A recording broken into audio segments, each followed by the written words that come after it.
Após trocação de farpas durante o debate na Band, Nunes é questionado por Boulos sobre o seu sigilo bancário, que logo em seguida ele afirma que seu sigilo bancário está aberto para qualquer um ver. Logo após, Nunes provoca Boulos dizendo que ele passou 6 anos fugindo da polícia. E quando todos menos esperavam, Boulos se aproxima de Nunes e Nunes dá um abraço nele como se fossem melhores amigos. Veja o momento. Eu quero, você tem uma resposta pendente, se você aceita ou não abrir o seu sigilo bancário, como eu já disse que é, de todas as suas contas. O Guilherme Boulos, meu sigilo bancário já é aberto, está à disposição. Eu não tenho nenhuma investigação, nunca fui condenado, nunca fugi da justiça igual você. Você ficou 6 anos fugindo do oficial de justiça naquela ação de depredação do Pinheirinho, jogou pedra na viatura, foi preso. E aí o oficial de justiça não achava ele, aí prescreveu. Então, tudo bem? Você tá bem? Eu tô bem, você? Tudo firme? Vamos lá, ó. Silêncio, por favor. Você não vai me intimidar, sabe por quê? Não, jamais. Eu vim da periferia do Parque Santo Antônio, eu não tenho medo de nada, rapaz, só de Deus. Por favor, gente. Após esse episódio entre dois rivais amigáveis, surgiu vários comentários de pessoas dizendo que a política brasileira é apenas um teatro, denominado como o velho Teatro das Tesouras. Após o encerramento do debate, Boulos afirma que Ricardo Nunes estava inseguro e tenso. Em contrapartida, Nunes afirma que estava tranquilo e não tem medo de intimidações. Qual é a avaliação que o senhor faz do debate? Olha, ficou claro qual que é a São Paulo real que as pessoas vivem e qual que é o discurso de propaganda do Ricardo Nunes. Para ele, a prefeitura fez tudo certo em relação à poda de árvores. Para ele, o 156 funciona perfeitamente para quem tem uma reclamação de poda, de remoção de árvore, de luz na cidade de São Paulo. E as pessoas que viveram esses últimos 3 dias e que vivem a São Paulo real sabem que isso é mentira. Aliás, não é um apagão só na energia, é um apagão na saúde. Uma fila de exames gigante, que vai na UBS e não consegue remédio. Ele diz que todo mundo que vai no UBS consegue remédio. Eu acho que ficou claro nesse debate a urgência da mudança na cidade de São Paulo. O que está em jogo é o seguinte nesse segundo turno. Quem quer deixar a cidade como está, largada como está, abandonada como está, na mão de quem teve a chance e não fez, não entregou, tem a opção dele. Quem quer mudança e acredita e sabe que São Paulo merece mais e não precisaria estar passando pelo que passou nesses últimos dias, a mudança é comigo, com a Marta. Candidato, essa postura, eu sei que o senhor gosta de futebol, essa postura mais no ataque, procurando mais um gol, é uma estratégia para conquistar também os eleitores do candidato Marçal? Não, bicho, eu gosto de futebol, né? Então, eu sempre gostei mais do Tele Santana do que do Parreira, entendeu? Jogar muito na retranca, né, não é muito a minha cara. Eu acho que nós temos que colocar para as pessoas, ainda mais num momento dramático como esse, qual é a situação real, né? Eu acho que em respeito às pessoas que sofreram nos últimos dias, eu precisava trazer a indignação delas para esse debate. E foi isso que eu busquei fazer. E aquele abraço lá, como é que foi? Um abraço que rolou ali. Eu acho que ele ficou meio tenso com a aproximação. O Ricardo Nunes, ele é tenso, né? Ele é um pouco inseguro. Ele ficou meio tenso com a aproximação e fez isso. O senhor ficou incomodado? Não. No intervalo ali, o que aconteceu exatamente com a equipe do Nunes? O que ele foi? A equipe do Nunes ficou reclamando com a direção do debate sobre a proximidade que estava prevista nas regras do debate. O que as regras do debate acordadas pelas duas campanhas diziam é que não podia ter toque entre os candidatos, mas que podiam andar o palco livremente, se aproximar um do outro. Foi o que eu fiz, mas acho que ele ficou um pouco assustado. É um prefeito assustado. Obrigada. Essa percepção de se aproximar ali no meio do palco, de poder até se abraçaram ali num certo momento. Achei bacana, ele usou de uma tática de querer intimidar, mas eu vim do Parque Santo Antônio, né, gente? Então não vai intimidar, não. Eu acho que foi bacana. Eu fui muito respeitoso, fiz questão de chegar e cumprimentá-lo, fiz questão de, ao terminar, ir cumprimentá-lo. Eu sempre tenho falado que o que é importante para a gente é a democracia. A gente precisa ter isso sempre no mais alto valor. E a democracia é isso, você pensar diferente, mas o respeito é fundamental. Eu acho que a gente deu um grande avanço hoje com esse debate, demonstrando essa capacidade de diálogo. Lógico, tem ali as questões, né, do caldo do debate, mas achei bacana, assim, acho que foi muito legal.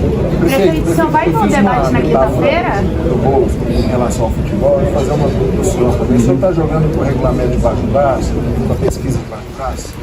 Mas não tô, vou te falar uma coisa, eu tô um pouco até aéreo para te falar a verdade, porque eu tô quase sem dormir, né? Vou sair daqui agora, vou lá pro Smart Sampa. Essa questão que a SAD está enfrentando com a Enel tá cortando o meu coração, tá me fazendo sofrer muito. Então eu não tive nem muito tempo de ver, eu não sabia que podia andar ali, entendeu? Fui me adaptando, me adequando, né? Agora, lógico, o que eu citei é que ele começou a falar coisas assim tão absurdas, né, que eu falo, pô, só pode ser porque está muito ruim, né, na pesquisa, e a rejeição muito alta. Rejeição acima de 50% é algo que é difícil a gente ver, né? Então eu fiz aquele comentário por isso, mas temos 2 semanas, eu vou trabalhar incansavelmente para que a gente possa ter aí uma eleição bacana, que as pessoas possam ver qual é o melhor caminho para a cidade. Não tem eleição ganha, eu vou trabalhar até às 17 horas no dia 27. Já trouxe algum impacto negativo a questão da Enel? Como é que vocês estão avaliando as pesquisas internas da campanha? Porque foi também um tema predominante no debate aqui, né? Olha, se tiver algum impacto negativo, precisa ser para o candidato do governo federal, porque a concessão, regulação, fiscalização é do governo federal, né? Compete ao governo federal a fiscalização da Enel. E por que a Enel está cometendo tantos erros? Porque ela não é fiscalizada. Então ela já fez isso no ano passado, fez no começo do ano, novamente. Nós estamos agora, nesse momento, com 109 árvores. Não é por conta de poda de nada, é porque a Enel não vai lá desligar a energia. Aconteceu há mais de 70 horas o evento, né? Que foi sexta-feira à noite. Então é a ineficiência mesmo, a falta de gente. E após a finalização do debate, o colunista Leonardo Sakamoto afirma que, com base na sua análise, Boulos foi o grande ganhador do debate. Então, eu concordo com o Josias, né? Quem ganhou o debate foi o Boulos, né? Mas foi por pontos, não foi por nocaute, né? E é claro, neste momento o Boulos precisava de um nocaute, né? Ele ganhou, por exemplo, porque ele conseguiu trazer para dentro da discussão sobre o blackout, sobre o apagão que São Paulo está vivendo, a questão, por exemplo, da poda das árvores, né? A poda das árvores é também corresponsabilidade da prefeitura, né? É responsabilidade da prefeitura, na verdade. A única diferença é que tudo que tiver encostado com fio ou muito próximo de fio galho e tronco muito encostado ao próximo, a Enel tem que agir antes, mas as outras árvores, inclusive aquelas que derrubam um fio e estão do outro lado da rua, elas são de responsabilidade da prefeitura. Então ele trouxe essa discussão para não ficar apenas na Enel, lembrando a corresponsabilidade da prefeitura. O prefeito não foi convincente com relação aos dados que trouxe ou que fez, e eu fiz, mas não fez o suficiente, né? E ele também bateu numa tecla, né, que acho que pegou, foi interessante, quando ele estava tentando discutir o suposto enriquecimento ilícito do adversário, ele falou, olha, bora abrir então o sigilo bancário. O nosso sigilo bancário, o prefeito, não, eu já abri, não, bora abrir de verdade, não é aquilo, não é os dados patrimoniais que estão no site do Tribunal Superior Eleitoral e todo mundo é obrigado a dizer, é sigilo bancário, para dizer quem recebeu dinheiro de quem, qual que é a origem do dinheiro. E o prefeito fez egípcia, o prefeito ele acaba passando um recibo ao não aceitar isso, né? Isso é uma coisa que vai ser explorada pela campanha do Boulos, não tenha dúvida nenhuma, né?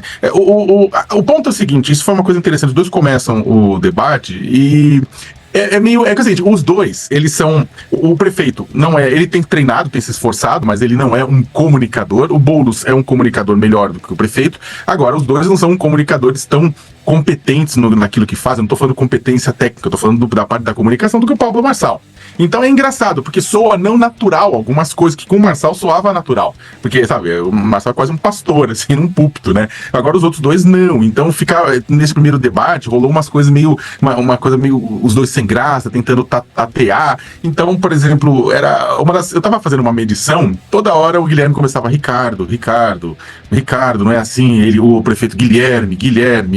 Sabe, uma coisa meio que os dois, tipo, meio quase beirando o canastrão, assim, pra tentar se colocar, tentando se ajeitar, tentando entender esse modelo de debate que já é conhecido, que a pessoa pode circular no palco, né, tem um banco de minutos, né, mas foi na verdade, teve essa dificuldade. O deputado, o Boulos, inclusive, ele, diversas vezes, ele tentou meio que incorporar, eu tenho falado isso no texto, a Kamala Harris, né, a candidata democrata à presidência dos Estados Unidos, porque no debate com o Trump, ficou famoso porque ela, ao invés dela chegar e contradizer o Trump quando o Trump estava falando uma bobagem, ela começava a fazer caras e bocas, caras de desaprovação, né, colocava a mão no queijo e falava, Não é assim. Sabe uma coisa bem assintosa? E o Boulos fez isso. Entrava no plano do Nunes e começava a fazer isso. Só que isso foi irritando o prefeito, né? Foi irritando o prefeito, né? Que aí chegou nos melhores momentos do debate, que o prefeito incomodado perguntou, tá tudo bem? Abraçou o Boulos abraça de volta. Fala, você não vai me intimidar não, você tá do Parque Santo Antônio. Só que aí tá, gerou um momento de quebra, porque a tensão tava grande, né? O Boulos chegava perto, fazia caras negativas, assim, e aí tanto é que depois, no intervalo, a equipe do prefeito foi lá reclamar